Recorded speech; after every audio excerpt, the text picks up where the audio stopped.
नाम क्यों रखा गया मस्जिद दर्शन? मस्जिद दर्शन क्योंकि दर्शन basically is a visit to come and see. दर्शन, आप आके देखो कि यहाँ पर क्या होता है। गलतफहमियों की वजह से हम लोग आपस में एक दूसरे को बटा हुआ समझते हैं। देखिए, हम सबके माँ बाप एक ही थे, हमारे पूर्वज एक ही थे, जिसे हम इस्लाम की भाषा में आदम और हव्वा कहते हैं। हमारे दराज से हम हिंदू, मुस्लिम, सिख, ईसाई सारे हिंदुस्तान में 1400 साल से बड़े मोहब्बत और प्यार से रहते आए हैं। देखिए, कुछ बहुत सिंपल बातें हैं जिनको हम यहाँ रखना चाह रहे थे लोगों के बीच में, कि हम सब का क्रिएटर एक है, हम सब का मालिक एक है। हम उसको अलग अलग भाषा में अलग अलग नामों से पुकारते हैं। अगर हमारे धार्मिक ग्रंथों को देखेंगे तो वहाँ भी हमें एक ही परमेश्वर के बारे में बताया गया है। चाहे कुरान ये कहता हो कि कुल हुवल्लाहु अहद, कह दो कि वो अल्लाह, वो ईश्वर एक है, या फिर वेद ये कहते हों कि स एश एक, एक विरदेक एव, है ना, कि वह एक है और केवल एक ही है ना। ये कहा गया हो कि न तस्य प्रतिमा अस्ति यस्य नामा महद्दशा, उसकी कोई प्रतिमा नहीं है, उसको याद करना बड़ा यश वाला काम है। तो ये कॉमन शिक्षाएं हमारे धार्मिक ग्रंथों में हैं, लेकिन कुछ गलतफहमियों की वजह से हम लोग आपस में एक दूसरे को बटा हुआ समझते हैं। देखिए, हम सबके माँ बाप एक ही थे, हमारे पूर्वज एक ही थे, जिसे हम इस्लाम की भाषा में आदम और हव्वा कहते हैं, क्रिश्चियनिटी की ज़बान में एडम एंड ईव कहते हैं, और सनातन धर्म की परंपरा में हम आदम और हव्ववती कहते हैं। रामचरितमानस में बताया गया। तो उसी आदम और हव्ववती की ये पूरी संतान है, जो पूरी मानवता है। तो हम सब एक परिवार के हुए, जो मानव परिवार है। अब हमारे बीच में जो गलतफहमी है उसको दूर करने के लिए संपर्क ऑर्गेनाइजेशन काम करती है कि लोगों को आपस में जोड़ के रखे और लोगों से ये कहे कि अपने उस मालिक, उस क्रिएटर, उस पालनहर्ता, जो हम सबका सृष्टि का रचयिता है, उसके तरफ पलटो। तो इसी दिशा में ये एक प्रयास था मस्जिद दर्शन का, जिसके ज़रिए हम ये बताना चाह रहे थे कि साहब, मस्जिद ईश्वर के उपासना का एक जगह है और इसमें सभी धर्म के लोग आ सकते हैं। और आजकल चूँकि बहुत सारी गलतफहमी है मस्जिद को लेके कि मस्जिद में पता नहीं मुसलमानों को क्या बताया जाता है, अजान में क्या मुग़ल बादशाह को याद किया जाता है। तो उसको हम लोग क्लैरिफाई करना चाह रहे थे कि अजान में अकबर को याद नहीं करते हैं, बल्कि उस ईश्वर के बारे में गुणगान करते हैं कि ईश्वर सबसे महान है। और यहाँ पे ईश्वर की जो है उपासना होती है। और मस्जिद की सादगी को दिखाया गया कि यहाँ पर आपको ईश्वर से जुड़ने के लिए किसी तीसरे चीज़ की ज़रूरत नहीं है, कोई प्रीस्टली क्लास, है ना, कोई इंटरमीडिएटरी नहीं ज़रूरत है। हर मनुष्य के स्वयं जो है ईश्वर से जुड़ सकता है। तो यही मकसद था आज के मस्जिद दर्शन प्रोग्राम का। आप देख सकते हैं कि अलग अलग धर्म के लोग आए, अलग अलग वर्ग के लोग आए, महिलाएं भी आई। ये भी गलतफहमी है कि मस्जिद में औरतें नहीं जा सकती हैं। आप स्वयं देख सकते हैं कि यहाँ पे औरतें भी हैं। तो हम बहुत शुक्रगुजार हैं, धन्यवाद अदा करते हैं मस्जिद सहाबा इलेक्ट्रॉनिक सिटी बेंगलोर की मस्जिद का कि उन्होंने हमें ये परमिशन दिया।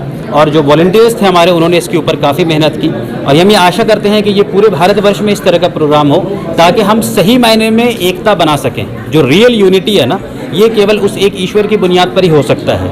हम किसी धर्म, जाति, रंग या किसी और चीज़ की बुनियाद पर आपस में नहीं जुड़ सकते, केवल उस एक ईश्वर की बुनियाद पर जुड़ सकते हैं। सर, अभी बताया गया है कि आपके एनजीओ की जानिब से किसी भी मसाजिद में बुलाकर इस तरीके का प्रोग्राम करना चाहें, आप अपने खुद एनजीओ के ज़रिए से करते हैं, खुद के खर्च से, तो इसके बारे में बताइए सर। लोग अगर देख रहे हैं, कोई आपसे कांटेक्ट करना चाहे तो कैसे कर सकते हैं? जी, ये देखिए, हम लोग ये वर्किंग प्रोफेशनल्स हैं। हम में से कोई भी जो है फुल टाइम इसमें नहीं लगा हुआ है। कोई आईटी में है, कोई अपने बिजनेस में है।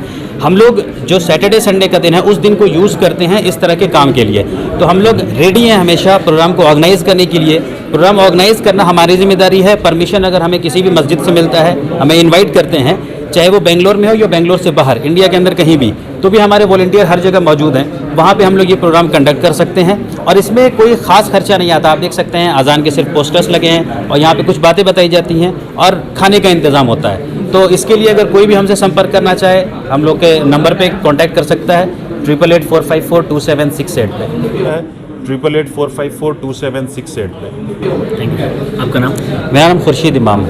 आज के प्रोग्राम का नाम कुछ ऐसे रखा गया है, मस्जिद दर्शन। क्या है सर, क्यों है मस्जिद दर्शन? देखिए, मैं मस्जिद सहाबा का सदर हूँ। मस्जिद सहाबा electronic city, गोल्लरली main road.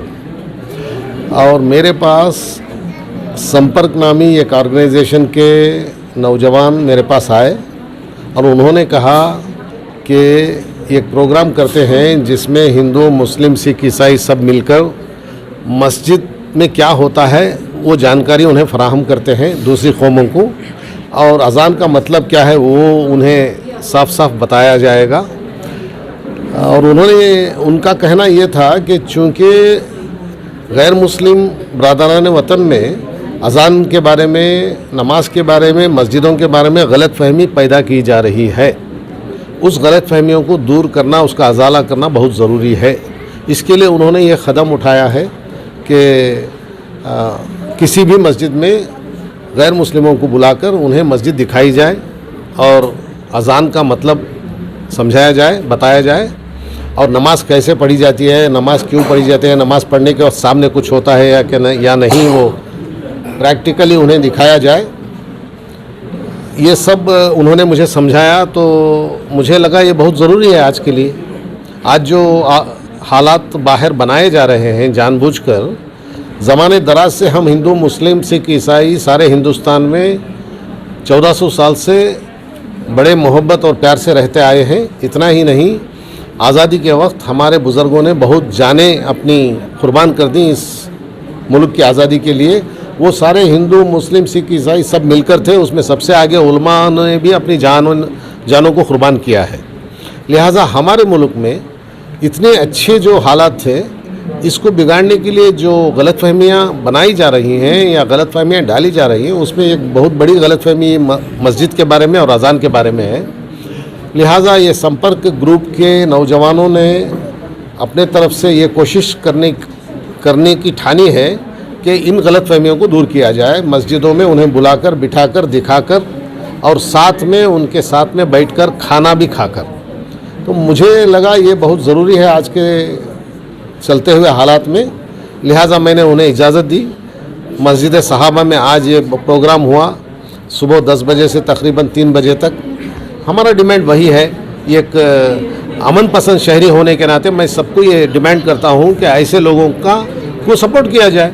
The volunteers from Sampark, as you can see from the logo itself, it talks about the brotherhood, unity and strength. How different people, different colors coming together and for becoming united and in the process becoming strong. So this Masjid Darshan is an initiative by the Sampark group where we want people from all faith to see what we do in masjid, because not many know what happens in a mosque. Many of them might have heard azan, but they do not know the meaning of that. What is that is being told on loudspeaker, or what is there in the mosque, how it is, because of which there is a lot of misunderstanding. When we have such programs, people get a chance to see what happens, and we also get a chance to interact and reduce the misunderstanding or reduce the gap that is prevalent in the society. So basically this program is to bring all people of all faith together and bring unity and brotherhood, in the process make our country strong and successful. इसका नाम क्यों रखा गया मस्जिद दर्शन? मस्जिद दर्शन क्योंकि दर्शन basically is a visit to come and see. दर्शन, आप आके देखो कि यहाँ पर क्या होता है। तो basically it is come and see what we are doing here, that's it, so that you know what happens in the mosque. Madam, आपने कहा कि अजान लाउड स्पीकर बोलने पे प्रॉब्लम होता है, तो क्या आपने उन लोगों को समझाया कि अजान का मतलब क्या है? हाँ, ऑफ कोर्स हम लोग समझाए हैं कि अजान का मतलब क्या है। एंड सी, कोई भी चीज़ जो दूसरों को परेशान करे ना, वो चीज़ हम लोग को नहीं करना चाहिए। So we are also not very much in favour that loud speaker पे हो।